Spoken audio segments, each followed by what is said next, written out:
Good morning बच्चों, मैं जितेंद्र कुमार शर्मा स्वागत करता हूं आपका आज की कक्षा में। आज की कक्षा में बच्चों हम पढ़ने वाले हैं कक्षा 5 की पर्यावरण अध्ययन की पुस्तक अपना परिवेश का 18वां अध्याय, जिसका नाम है तरह तरह के घर। प्यारे बच्चों, इस पाठ के पिछले भाग में हमने यह समझ बनाई थी कि घरों के प्रकार कौन कौन से होते हैं। जैसे हमने जानकारी के आधार पर यह पता किया था कि कुछ घर पक्के हैं, कुछ कच्चे हैं, कहीं पर हमने देखा एक मंजिला घरों का निर्माण किया गया है, कहीं पर बहुमंजिला घरों का निर्माण भी किया गया है। साथ ही साथ बच्चों हम यह भी समझ पाए थे कि अलग अलग प्रकार के घर बनाने के लिए अलग अलग प्रकार की हमें सामग्री की आवश्यकता पड़ती है। तो बच्चों आज की इस कक्षा में हम जानकारी प्राप्त करेंगे कि ये जो अलग अलग प्रकार के घर हैं वो बनते कैसे हैं, कच्चे घरों का निर्माण कैसे किया जाता है, पक्के घरों के निर्माण के लिए कौन कौन सी प्रक्रिया अपनाई जाती है, छतों को डालने के लिए हमें कौन कौन सी प्रक्रिया को अपनाना पड़ता है, यानी अलग अलग प्रकार की जो छतें हैं उनका निर्माण कैसे किया जाता है। इन सभी बातों के जवाब मिलेंगे हमें आज की कक्षा में। तो चलो बच्चों शुरू करते हैं आज की हमारी कक्षा। कैसे बने घर। देखो बच्चों, मकान कच्चा या पक्का कैसा भी हो उसमें शुद्ध हवा व रोशनी पर्याप्त मात्रा में मिलती रहनी चाहिए। यानी हमें मकान के निर्माण के समय इस बात का विशेष ध्यान रखना होता है कि उसमें जो शुद्ध हवा है और रोशनी है उसका आना जाना पर्याप्त मात्रा में लगा रहे। क्यों ऐसा क्यों है? क्योंकि अगर बच्चों पर्याप्त हवा और रोशनी नहीं होगी तो मकान में रहने वाले जो व्यक्ति हैं उनके स्वास्थ्य पर विपरीत प्रभाव पड़ेगा, और अगर ये पर्याप्त मात्रा में उपलब्ध हैं तो उस मकान में रहने वाले व्यक्तियों का स्वास्थ्य अच्छा बना रहता है। तो देखा बच्चों आपने, भवन निर्माण के समय यह बात विशेष रूप से ध्यान देने योग्य है कि उसमें उचित हवा और रोशनी की पर्याप्त व्यवस्था होनी चाहिए। अब बच्चों हमें क्या करना है कि अपने विद्यालय का भवन को देखना है। जब हम हमारे विद्यालय के भवन को देखेंगे तो हमें पता चलेगा कि उसमें दरवाजे और खिड़कियां आमने सामने हैं। ऐसा क्यों होता है, या इन भवनों का निर्माण इस प्रकार से क्यों कराया जाता है कि इनके दरवाजे और खिड़कियां आमने सामने होती हैं? बच्चों ऐसा इसलिए किया जाता है जिससे कि रोशनी के साथ साथ जो शुद्ध हवा है उसका भी आवागमन होता रहे। आवागमन मतलब आना जाना, यानी कि बच्चों अगर दरवाजे से शुद्ध हवा आती है तो खिड़की के माध्यम से वो निकलती रहेगी और बार बार शुद्ध हवा वहां प्रवाहित होती रहेगी। तो देखा बच्चों आपने, हमने यह जाना कि भवन निर्माण के समय हमें विशेष रूप से इस बात का ध्यान रखना है कि उसमें शुद्ध हवा व रोशनी पर्याप्त मात्रा में उपलब्ध होती रहे। साथ ही साथ बच्चों आपने देखा होगा कि कुछ मकानों की छतें कवेलू या खपरेल से भी बनाई जाती हैं और साथ ही साथ इनमें बांस का प्रयोग भी किया जाता है। यानी बच्चों जहां पर बारिश की अधिकता होती है या रेतीला इलाका होता है वहां पर ये ढाल वाली छतें बनाई जाती हैं जिसमें हम देखते हैं कि खपरेल का प्रयोग किया जाता है। बच्चों ऐसा क्यों किया जाता है? अगर छतें ढाल वाली होंगी तो पानी या रेत उन पर ठहर नहीं पाएगा और इससे छत को और मकान को और उसमें रहने वाले व्यक्तियों को किसी प्रकार का कोई नुकसान नहीं होता है। तो चलो बच्चों अब इस पर आधारित कुछ आसान से प्रश्नों को हल किया जाए। सोचिए और बताइए में।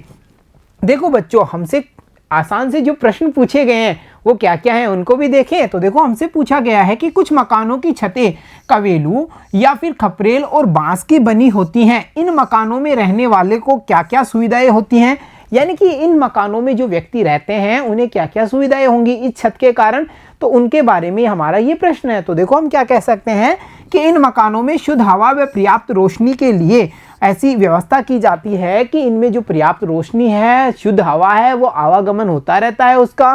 साथ ही साथ बच्चों ये घर निर्माण करने में बहुत ही सस्ते होते हैं क्योंकि इनमें लगने वाली जो सहायक सामग्री है वो काफ़ी उपलब्ध है हमारे पास में, और साथ ही साथ उसकी जो मात्रा है वो भी हमें आसानी से जंगलों से प्राप्त हो जाती है जैसे कि बांस, और साथ ही साथ यह सामग्री बहुत ही सस्ते या कम दाम पर हमें उपलब्ध हो जाती है। और बच्चों जो इनमें रहने वाले लोग हैं उन्हें सर्दी, गर्मी और बरसात से आसानी से बचाव कर सकती हैं ये छत और ये मकान।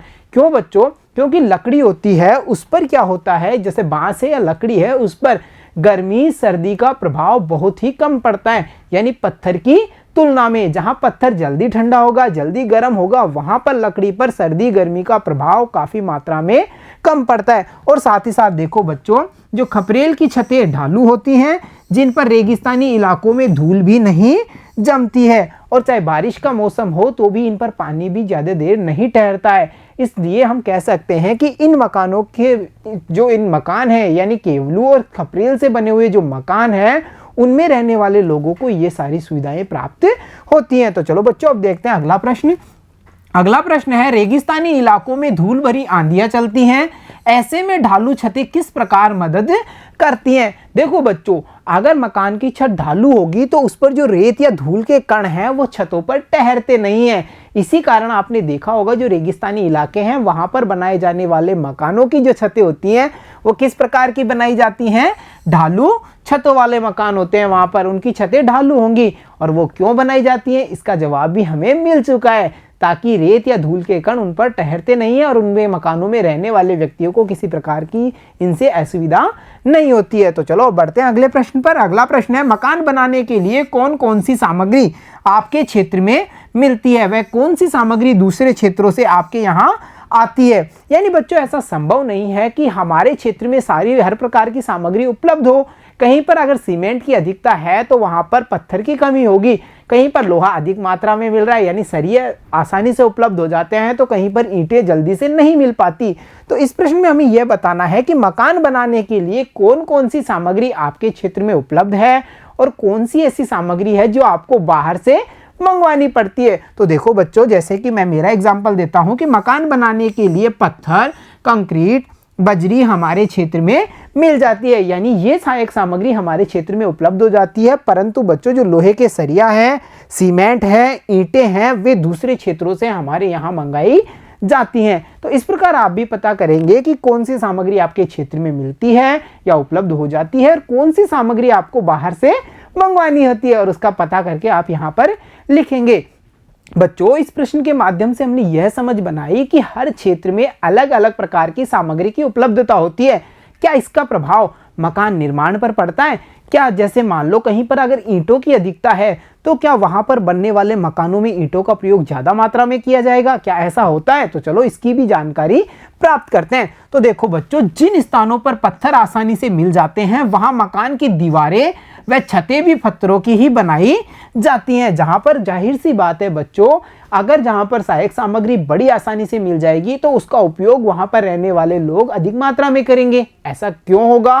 पहली बात तो ये कि यह सामग्री उन्हें बड़ी आसानी से मिल जाती है। दूसरी बात यह है कि जहां पर यह सामग्री मिलेगी वहां पर इसकी जो कीमत होंगी वो भी कम होंगी।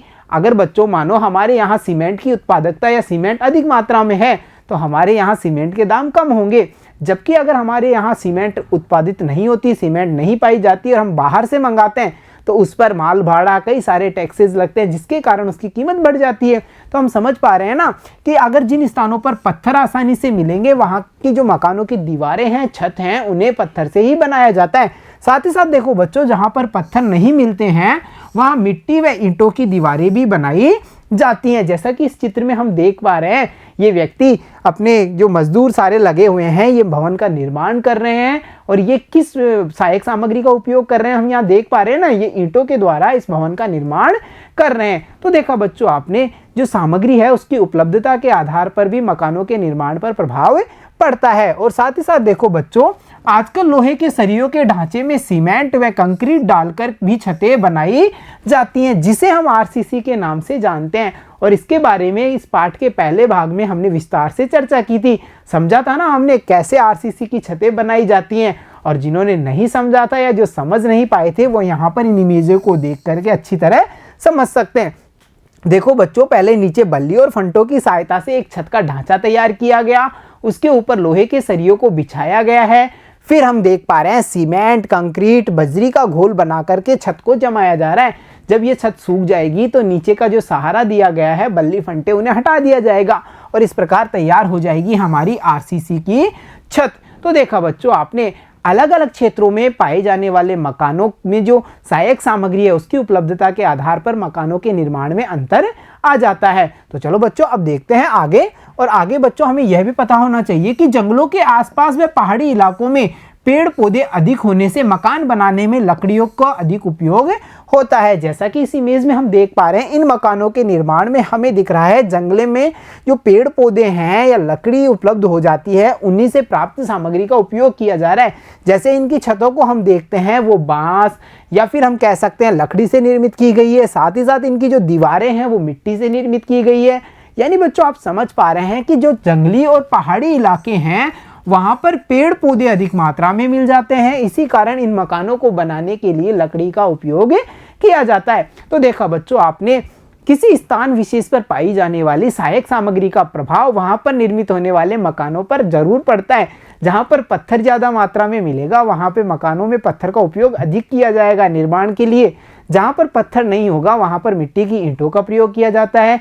जंगली व पहाड़ी इलाकों में हम देखते हैं कि वृक्षों की अधिकता के कारण मकान निर्माण में लकड़ियों का प्रयोग किया जाता है। तो प्यारे बच्चों, आज की इस कक्षा में हमने समझा कि ये घर हैं वो कैसे बनते हैं, यानी अलग अलग प्रकार के घरों को तो हमने समझा था भाग 1 में, परंतु ये अलग अलग प्रकार के बने कैसे, क्या कारण है, उन सबको जाना हमने आज की कक्षा यानी भाग 2 में। तो प्यारे बच्चों, मिलता हूं आपसे अगली कक्षा में, तब तक के लिए धन्यवाद बच्चों।